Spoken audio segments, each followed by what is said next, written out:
escala en París, Aida Palau. Bienvenidos a este programa de Radio Francia Internacional y France 24. Hoy hace escala en París el escritor colombiano Héctor Abad. Muchísimas gracias por estar con nosotros. No, gracias a ustedes por invitarme. Invitado en el marco del Año de Colombia en Francia, ¿cómo le está tratando París? Me está tratando magníficamente. El calentamiento global pues no es igual para todos. Este se supone que es el mes de brumario, de las brumas. En cambio me ha tocado un sol radiante y una temperatura veraniega que aprovecha uno para estar por las bellísimas calles de París. Autor de El olvido que seremos, considerada una de las mejores novelas autobiográficas de los últimos tiempos, está presentando en París su última novela, La oculta, publicada en español en Alfaguara en el 2015 y en francés el año pasado en Gallimard con el nombre La Secrète. Es la historia de una familia, de una tierra en su Antioquia natal, de una finca que es testigo de la historia de varias generaciones, de muertes, de secuestros. Una novela contada a tres voces por tres hermanos. Cuéntenos.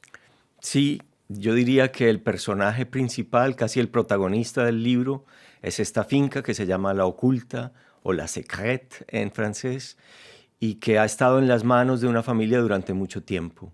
Es una novela que tiene que ver con la obsesión que tenemos muchos colombianos por la tierra, con el apego que tenemos a la tierra, pero como esa tierra ha sido recorrida por muchas violencias, pues no todos los hermanos se sienten igual. Unos la ven con nostalgia, otros con apego y amor, y otra, Eva, la ve con, no sé, con distancia y casi con odio. Una finca que existe en la realidad, en el sur de Medellín, cerca de Jericó, un lugar muy especial para su familia. De hecho, podemos decir que en esta novela hay varios aspectos autobiográficos, ¿no? Pues yo en todos mis libros parto de la experiencia. Me cuesta mucho trabajo usar solamente la imaginación. A partir de una experiencia personal con esta finca, de una historia que es familiar, de un pueblo que efectivamente es el pueblo de mis bisabuelos, tatarabuelos, Jericó, la construcción del libro pues se me hace más fácil. Y los mismos hermanos tienen muchas reminiscencias de mis hermanas y de mi vida en esa finca y de mi apego visual y corporal, físico a ese paisaje. ¿Es importante para usted tener un pedazo de tierra? De cierta manera es como buscar un poco la eternidad para alguien ateo como usted. Digamos que es una costumbre muy antioqueña, muy colombiana, decir que uno necesita un sitio donde caerse muerto.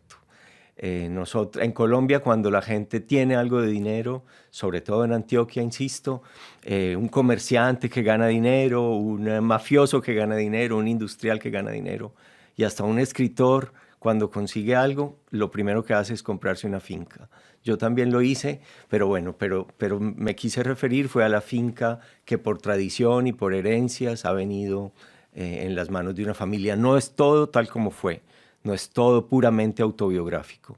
Yo quise concentrar en esa finca, en ese paisaje de La Oculta, partes de la historia de Colombia, no partes de la historia de mi familia, aunque también las hay, sino de la historia de una familia colombiana más o menos típica, que sale de un pueblo, va a la ciudad, pero tiene el deseo de volver a la tierra del origen.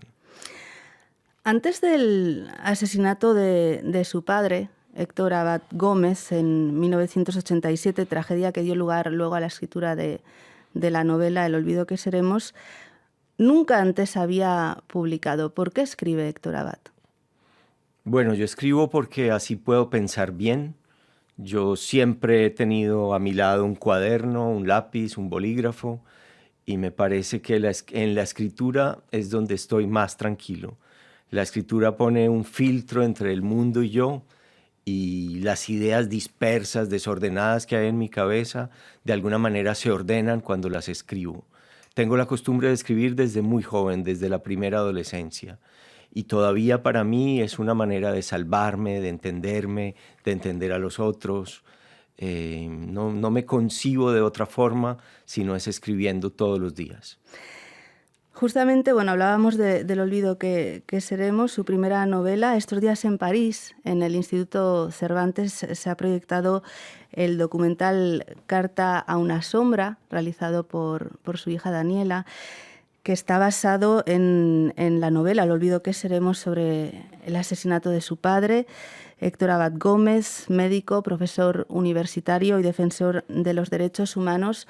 Justamente se cumplen 30 años del asesinato de su padre en Medellín por parte de sicarios.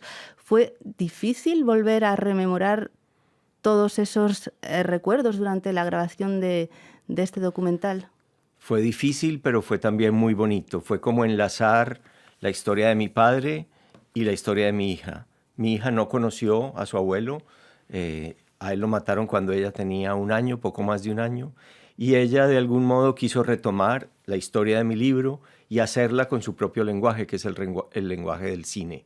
Y además la hizo en buena parte en los paisajes de La Oculta, porque yo en ese momento estaba muy metido en la novela de La Secrète en francés, y entonces es bonito cómo, digamos, el documental une casi las dos historias.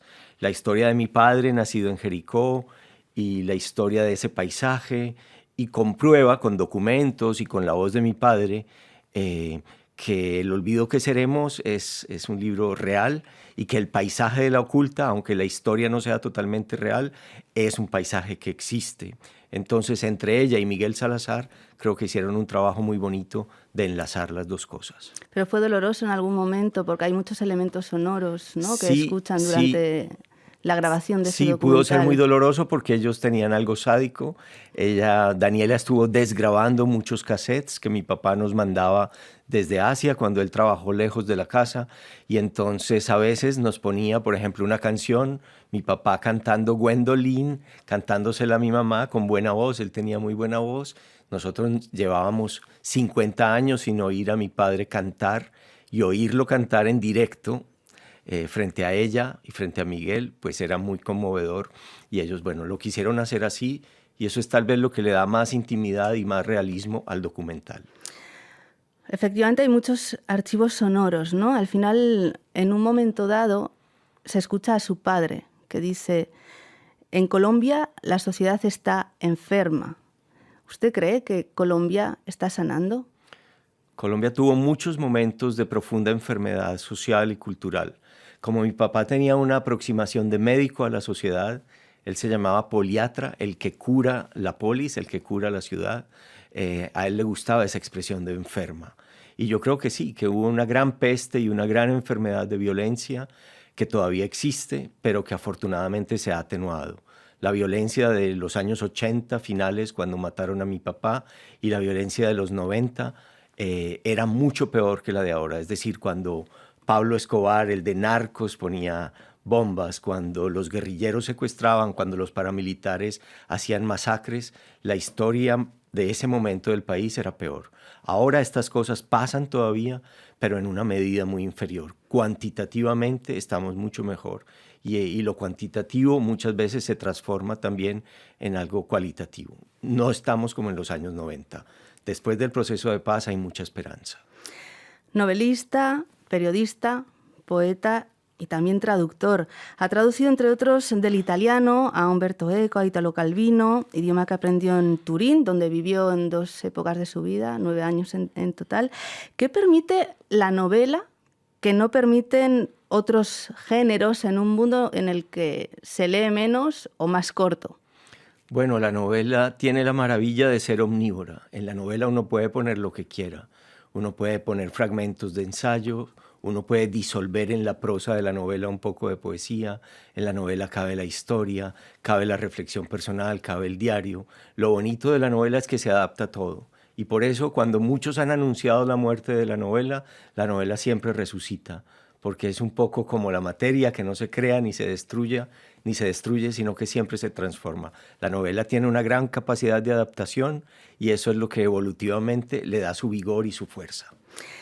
¿Qué idioma cuenta mejor según qué cosas? Es decir, usted que controla el italiano, ¿hay un idioma que cuente mejor las cosas que otro? Bueno, el italiano se presta para la ópera.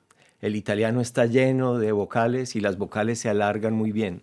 Es muy difícil alargar una consonante. Entonces las arias son italianas. Digamos que el italiano es perfecto para eso. El francés puede ser de una claridad maravillosa. Yo no sé hablar francés. Cuando oigo francés me confundo, pero acabo de concentrarme durante meses en la traducción de Cándido, de Candide de Voltaire, y para mí ha sido una experiencia maravillosa. Es la primera traducción que hago del francés, una lengua que no domino, pero con muchas ayudas, con ediciones críticas. Lo traduje para mi editorial, Angosta Editores, y estoy feliz de haber traducido no solo del italiano, sino del francés. ¿Y para qué sirve el francés? Para esa prosa clara, con gracia, llena de humor, llena de inteligencia de Voltaire. Justamente desde hace un año está embarcado en esa nueva aventura, que es esa editorial Angosta, que está dedicada sobre todo a jóvenes, ¿no? A jóvenes escritores. ¿Podríamos decir que los jóvenes escritores tienen alguna característica especial? ¿Qué les caracteriza a los jóvenes que escriben ahora? Bueno, por ahora hemos publicado a 4 jóvenes escritores colombianos, casi todos ellos en su primer libro. Los caracteriza un entusiasmo, unas ganas de innovar, son muy creativos. Yo diría que estos autores que estamos descubriendo en una colección de la editorial nos llenan de esperanza en que la literatura colombiana sigue viva, seguirá viva, y cuando nosotros, los que escribimos y ya tenemos el pelo blanco, desaparezcamos, ellos van a reemplazarnos bien. Y me gusta mucho que podamos apoyarlos en esta pequeña editorial. He leído en algún sitio que usted a veces cuando escribe en la mitad de una novela se queda bloqueado y no las termina. ¿Leeremos pronto otra vez a Héctor Abad? Sí, me pasa eso, me pasa que me desanimo. Lo que pasa es que me comparo con los grandes escritores que ha habido de la historia, en español, en francés, en italiano, en inglés, y me parece que lo que hago es tan malo que me desanimo. Ahora tengo una novela ahí, terminada, casi terminada, que se llama Tal vez el centro. Estoy esperando a que se me olvide, porque al final me desanimé, y cuando se me olvide voy a releerla, y si con ojos de lector me gusta, voy a corregir lo que no me guste y la voy a publicar. Pero en este momento estoy en esa fase en que necesito olvidarla, y para olvidar bien escribo otras cosas. Pues muchísimas gracias, Héctor Abad. Espero que le podamos leer muy pronto. Muchísimas gracias por haber venido hasta nuestros estudios. No, gracias por invitarme, Aida. Estoy muy contento de haber venido y de estar aquí con ustedes. Y muchísimas gracias a ustedes. Ya saben que pueden encontrar toda la información en rfimundo.com y en france24.com. Hasta pronto, amigos.